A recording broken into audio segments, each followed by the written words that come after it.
तो आज की इस वीडियो में हम देखेंगे एक universal shortcut for truth teller, liar and alternator questions. कोई भी एग्जाम हो जिसमें कि लॉजिकल रीजनिंग का सेक्शन आता है, उसमें आपको एक सेट गारंटीड मिलेगा और उस एक सेट में अराउंड 4 to 5 क्वेश्चंस होते हैं एक टाइप के। रुको जरा, सब्र करो। तो अब जो मैं आपको यूनिवर्सल शॉर्टकट बताऊंगा वो एक टेबल है। आप उस टेबल का स्क्रीनशॉट लेंगे, उसे मेमोराइज करेंगे और फिर सवाल को सॉल्व करने की कोशिश करेंगे। अब सवाल दिखाने से पहले मैं आपको ये टेबल समझा दूं। बेसिकली ये जो यहाँ पे स्टेटमेंट मेड्स हैं, ये आपको क्वेश्चन में गिवन होंगे कि कोई बंदा है, वो कह रहा है I am a liar, I am alternator.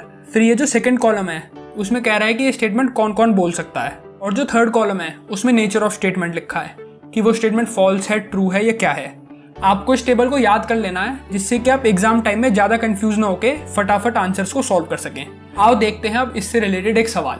तो अब जो आपका सवाल कह रहा है वो कह रहा है कि 3 बॉय हैं A, B एंड C, जिनसे कि क्वेश्चन पूछा गया who among you is a doctor, और उन्होंने इस टाइप से जवाब दिया।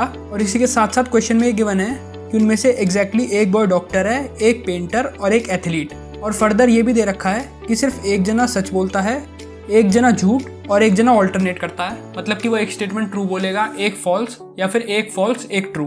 ठीक है जी। अब जो इससे मैंने पिछली स्लाइड में टेबल दिखाई थी, अब उसे खोल लो सब फटाफट। स्क्रीनशॉट लिया होगा सबने। पीछे देखो, पीछे पीछे तो देखो। अब उसमें देखो ये जो बी है, इसने क्या स्टेटमेंट दिया है, आई एम अ लायर। अब टेबल में देखो आई एम अ लायर कौन बोल सकता है।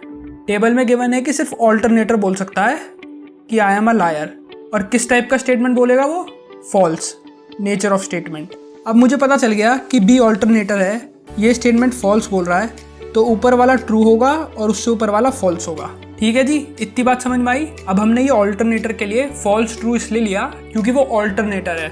मतलब पहला स्टेटमेंट फॉल्स बोलेगा फिर ट्रू, या फिर पहला स्टेटमेंट ट्रू और दूसरा फॉल्स। अब ये चीज डिपेंड करेगी क्वेश्चन टू क्वेश्चन पे कि वो पहला फॉल्स बोलेगा या पहला ट्रू बोलेगा। ठीक है, अब अगला स्टेटमेंट पकड़ो किसी और का। अब देखो अमन कह रहा है कि I am an alternator. Table में स्टेटमेंट कौन बोल सकता है, या तो ऑल्टरनेटर बोलेगा या लायर बोलेगा। ठीक है जी।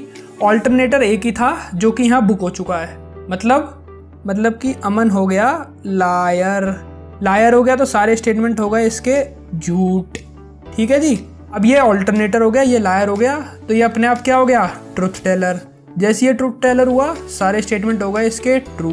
अब सबका प्रोफेशन निकाल दे रहे हैं। अब ये देखो चीरू कह रहा है कि वो पेंटर भी नहीं है, और उसी के साथ साथ भागीर कह रहा है कि चीरू एक एथलीट है, पर वो फॉल्स स्टेटमेंट है। मतलब कि चीरू एथलीट भी नहीं है ना ही पेंटर है। तो क्या बचा, चीरू कौन हो गया, सर डॉक्टर। ठीक है जी।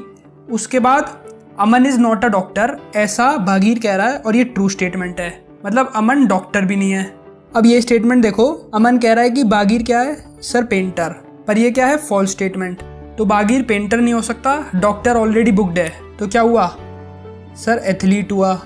ठीक है जी। अब उसके बाद एथलीट हो गया, डॉक्टर हो गया, तो बचा क्या, सर पी फॉर पेंटर। अब हमें तीनों के प्रोफेशन पता चल गए कि अमन पेंटर है, एथलीट कौन है, भगीर, और डॉक्टर कौन है, चीरू। अब देखो, अब मुझे वो टेबल ध्यान थी तो इसलिए मैंने फटाफट इस क्वेश्चन को सॉल्व कर दिया। अब इससे रिलेटेड 4 से 5 सब क्वेश्चन आएंगे एक सेट में। अब अगर वो तुमने 4 से 5 सही कर दिए तो तुम्हारी हो जाएगी बल्ले बल्ले, वरना फिर जो होगा वो तो देखा ही जाएगा। तो आई होप कि ये शॉर्ट ट्रिक तुम्हें हेल्पफुल होगी तुम्हारे एग्जाम्स में, जिन भी एग्जाम्स की तुम प्रिपरेशन कर रहे हो थॉरोली। इस टेबल को याद कर लेना, इसका स्क्रीनशॉट ले लेना, और रोज सुबह जब अपना लॉजिकल रीजनिंग का सेक्शन लेके बैठते हो तो एक बार इस टेबल को मेमोराइज कर लेना। आई गारंटी कि ये टेबल आपके लिए जरूर हेल्पफुल होगी आपके एग्जाम में। इसी के साथ साथ अगर आपको CET किंग का कैटिफाई प्रोग्राम या फिर कोई और प्रोग्राम भी ज्वाइन करना है तो you can call and WhatsApp any of the numbers given below. All the best.